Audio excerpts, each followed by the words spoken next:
Hello everyone, this is Mr. Informal back with another Mr. Informal Podcast. This is the Mr. Informal Podcast 228. I hope you are enjoying your day, afternoon, evening, and night, wherever you are in the world. And again, my name is Mr. Informal. And so, I just want to say, hopefully you are healthy, staying safe and staying healthy, and you are not sick, even though flu season or sick season is basically here or it is coming up wherever you are in the world. So, again, this is the Mr. Informal Podcast 228. Just to remind you, please do not forget to add me on Instagram, MiSteerinformal, and then check out my website, mrinformal.com, mrinformal.com. Got some great stuff there, so please check it out. And so, what do we have for the Mr. Informal Podcast 228? Well, number one, Birkenstock is filing IPO to expand their business. So basically, they want to go public in terms of stocks. Number two, Nike owed wages to their supply chains. I mean, I'm not surprised. I mean, they do owe a lot of money. Number three, X, formerly known as Twitter, lately been getting legal problems, but I don't think it's X problem. I think it's just more of bureaucracy. Number four, last but not least, Google is creating an AI to better help your video perform in its YouTube algorithm. It's going to be a strong topic to talk about when I do get to that point. So, those are the four topics for this Mr. Informal Podcast 228. And so, let's go ahead and start the podcast. On to topic number one from Retail Dive. Birkenstock Files for IPO as it eyes global growth. Birkenstock filed a registration statement with the U.S. Securities and Exchange Commission, the SEC, for a proposed initial public offering. According to a company press release Tuesday, the number of ordinary shares to be sold at the price range for the proposed offering have not been determined. The company intends to list out NYSE using the ticker symbol BIRK, B-I-R-K, during its 22 fiscal year. Birkenstock generated $1.24 billion. That's about 1.33 billion dollars. I'm sorry, 1.24 billion euros. That's about 1.33 billion dollars in revenue and a net profit of 187 million euros. Birkenstock will be controlled company following the completion of its IPO, with private equity firm L. Catterton controlling a majority of combined voting power of its outstanding ordinary shares. Wow. Scrolling down the article, Birkenstock is more than a shoe. It's a way of thinking and a way of living. Okay, I guess it's a lifestyle. CEO Oliver Reichhardt said in a letter to prospective shareholders, "We are serving a primal need of all human beings. We are a footbed company selling the experience of walking as intended by nature. Today, we are crowning this development with an IPO, a logical step that began with the stepping back of the family from the operational businesses." What? I mean, okay. Seems like marketing terms to me. But in any case, Birkenstock direct-to-consumer penetration increased from 30% revenue in fiscal 2020 to 38% in 2022, with the company investing significantly in its e-commerce platform to support DTC growth since 2016. So, in any case, I think Birkenstock is moving way too fast. This is my opinion. I don't think they should file for IPO. I do think they need to establish themselves, meaning, look, not a lot of people still wear Birkenstock. I mean, people know Birkenstock, but still not a lot of people still wear them. People still, think about it, people buy Crocs than Birkenstock. Birkenstock is not cheap. So for Birkenstock to do this, to file for an IPO right away, I mean, it's quite surprising. I mean, honestly, I would not do it. But then again, I'm not the boss. I would actually wait until I become more established. But the private equity firm wants to make money from their investment, and so they want to probably go ahead and do this. But I do think it's too soon. Yes, they are growing and they are creating more profits, but in the same time, they need to, especially now where not a lot of people have money, too much inflation. I mean, why do this? I mean, I would probably wait until 2020, maybe mid 2024, depending on the world economy, and see what's going on. But it is kind of odd that you would want to do this, Birkenstock. I mean, look, don't be surprised if stocks goes down or they suddenly lose profits. And guess what? You're gonna hear from me talking about Birkenstock layoffs. On to topic number 2. From retail.com titled, investors call for Nike to pay $2.2 million in owed wages to supply chain workers. Nike denied the allegation and said it's deeply committed to ethical and responsible manufacturing. No, you're not. In any case, sportswear giant Nike is facing pressure on investors, human rights groups, and unions over alleged non-payment workers in 2 of its suppliers. The concern centers on entities owned by Ramatex Group, including Violet Apparel in Cambodia, which dismissed all factories' 1,284 workers in 2020 without severance pay, and Hong Seng Knitting Factory in Thailand, where workers weren't paid legally owed partial wages during the pandemic shutdown 2020, according to a letter to Nike from investors. The investors are asking the company to provide access to remedy if the company has caused, contributed, or linked to negative human rights impact and enabled payment to workers at the Violet factory and underpayments in Hong Seng Knitting. Combined, those requests amount $2.2 million. Look, $2.2 million is chump change. It's basically changed Nike. I'm not even gonna pick which sides, because I already know that Nike is connected to this, is linked to it. I mean, so if I was Nike, look, why didn't you just pay him the $2.2 million that you owed him? The letter, which is addressed to Nike CEO Donahue, was written by Kes Gutjes of ABN AMRO Bank and Martin Butto of CCL Investment Management. More than a dozen of other investors have signed on. Well,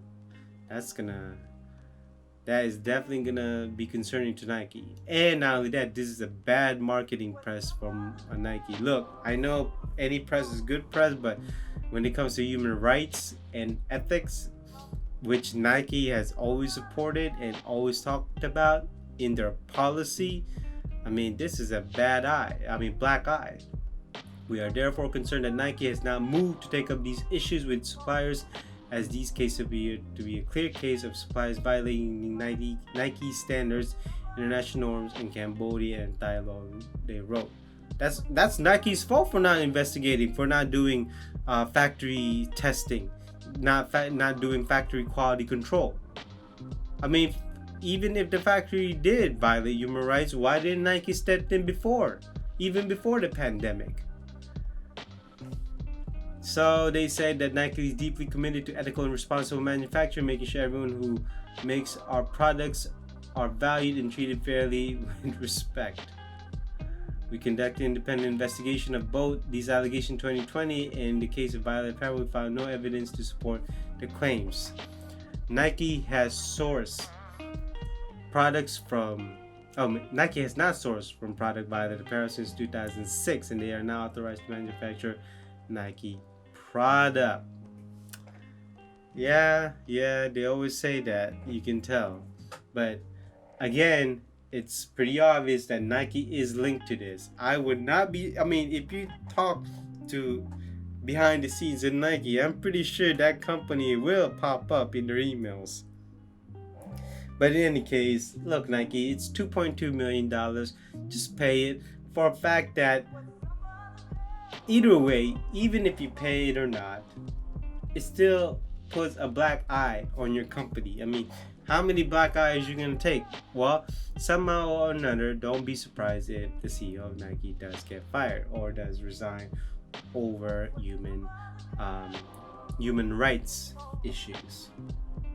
On to the third topic from social media today, X, titled X continues to face regulatory scrutiny and legal challenges which could slow progress. Elon Musk has big ambition for what his X app could be, a vision that he's held on to many years and is now bringing to fruition. So, just this week X has come under increased scrutiny over the Center of Counseling Digital Hate. Wow, okay. Published a new report which claims that shows that X is failing to adequately police hate speech, including racism and anti-Semitism in post. I have a question. Why is anti-Semitism separate from racism and from hate? Why does anti-Semitism has a separate category on its own? I mean, seriously, why do Jewish people always do this? I mean, are they mad that Elon Musk is not Jewish? Moving on, being criticized by the Indian government for failing to comply with government orders to remove content. The Indian government has a history of seeking to silence dissent, which both the previous Twitter and current X team have challenged. I mean, I don't see nothing wrong with that. Indian government has always been corrupt. Not only that, it's always failed to satisfy their own people. And then lastly, had sub-Powina filed against in Amsterdam over illegal collection of usage of user data between 2013 and 2021. This is obviously before Elon Musk had a company, but X as an entity could still be hit with any penalties that result from the case. Okay, I agree with that. I think you said, but then again, you could also say the same thing with Meta. All these, the last one is that Amsterdam, all of that, you should also apply that to every digital company out there, including Apple, Google. So to me, look, 2 out of 3, or you can even put more than that, is that I think they're just out to get X. They're just out to get Elon Musk because they don't like Elon Musk. Look, people don't like billionaires or trillionaires. People don't like villains. And Elon Musk, people see Elon Musk as a villain. I mean, is he going against grain? Is he, basically rage against the machine? I mean, is he not one of them? Meaning, he's not just basically the elites, even though he is the elite, or many people would consider him the elite. I hate him for working with China, that's for a fact. But then again, he's still human. And I just think that people are just out to get them. Out to get him. So, it's not even about Twitter or X of the app. I just think they just don't like Elon Musk himself. That's all it is.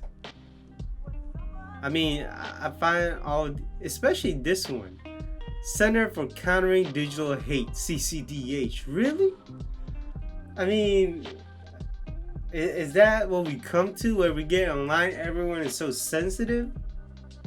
We have this called hate speech police. Unbelievable, right? It must be the most easiest job going to every social media out there and monitoring all the hate speech. All we can have hate speech. All we can have opinion.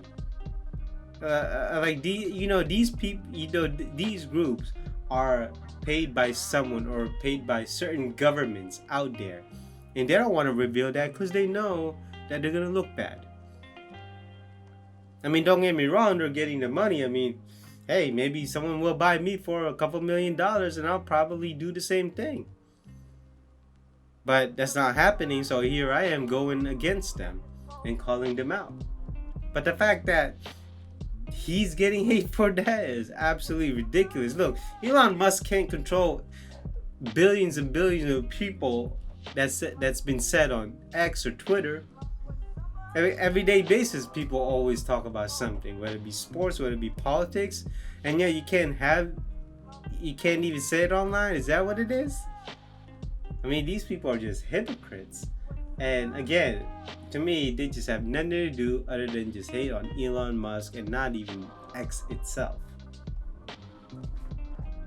On to the last topic from Social Media Today, titled Google adds new artificial intelligence tool to help maximize video ad performance. Google's added a new AI tool to help optimize your video ad performance called Creative Guidance. The new option built into Google Ads platform will assess your videos and provide feedback on how to improve performance based on Google's best practices and requirements. To help customers optimize their ads, we've launched Creative Guidance in both recommendation and as a new feature in video analytics in Google Ads. Google AI now automatically provides dynamic best practices assessments for all of your videos and notifies you when a key that about creative best practices is missing. If you are missing a creative best practices, Creative Guidance in Google Ads provides specific recommendation to help improve the effectiveness and performance of your video ad. Why not just make a video, a human, and just say, hey, this is what you can do so and so to do this? Why do this AI thing? I think there's more to this than just helping the video. I think it's pretty obvious that these AI is trying to basically put a certain format or standard format, that way Google can easily search it. You get what I mean?